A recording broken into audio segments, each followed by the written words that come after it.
बिस्मिल्लाहिर्रहमानिर्रहीम। अस्सलामुअलैकुम वरहमतुल्लाहि वबरकातुहू। मुअज़्ज़ज़ ख़वातीन व हज़रात, मैं उम्मीद करता हूँ आप सब खैरियत से होंगे और मेरी दुआ है अल्लाह करीम आप तमाम की नेक तमन्नाओं को पूरा फरमाए।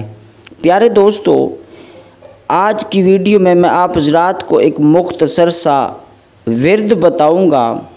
इस विर्द की सिर्फ़ एक तस्बीह करनी है, सिर्फ़ एक तस्बीह करनी है और उसकी बरकत से अल्लाह रब्बुल इज़्ज़त आप तमाम की नेक तमन्नाओं को पूरा फरमाएगा और अल्लाह पाक अपने इन मुबारक नामों की बरकत से आपको इतना नवाजेगा कि आप दूसरों को देने वाले बन जाएंगे। अल्लाह रब्बुल इज़्ज़त की राह में ख़र्च करने वाले बन जाएंगे।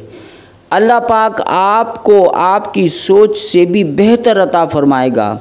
ऐसे असबाब पैदा फरमा देगा कि कभी आपने सोचा भी नहीं होगा। तो दोस्तों, इस तस्बीह को समाअत करने से पहले आप तमाम से गुजारिश की जाती है कि जो दोस्त इस चैनल पर नए हैं वो हमारे इस इस्लामिक चैनल को सब्सक्राइब करके इस चैनल का हिस्सा बन जाएं। जज़ाकल्लाह। दोस्तों, वो तस्बीह ये है, या गनिय्यु या मुग़नी या फ़त्ताहु या रज़्ज़ाक़ु।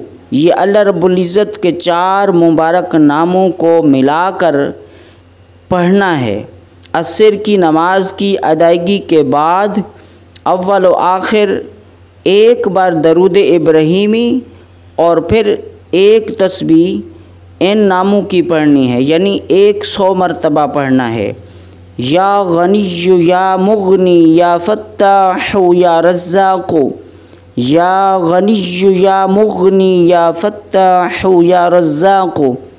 फिर उसके आखिर में एक बार दरूद इब्राहीमी पढ़कर अल्लाह रब्बुल इज़्ज़त की बारगाह में अपने मालो दौलत में बरकत के लिए, अपने कारोबार की तरक्की के लिए, अपने माशी अहवाल की बेहतरी के लिए, अपनी रोज़ी रोज़गार में बरकत के लिए, घर में बरकत के लिए आप रब की बारगाह में दुआ करें। दोस्तों, इस अमल को रोज़ाना करना है, इस अमल को रोज़ाना करना है। ये 5-10 मिनट का अमल है, मुख्तसर सा अमल है। इंशाअल्लाह अल्लाह तबारक व तआला अपने इन मुबारक नामों की बरकत से आपको बेपनाह मालो दौलत अता फरमाएगा। आपकी सोच से भी बेहतर आपको इन नामों की बरकत अता फरमाएगा। तो दोस्तों, ये था आज का मुख्तसर सा अमल। मिलते हैं एक नए टॉपिक के साथ, एक नए वजीफ़े के साथ। अस्सलामु अलैकुम वरहमतुल्लाहि वबरकातुहू।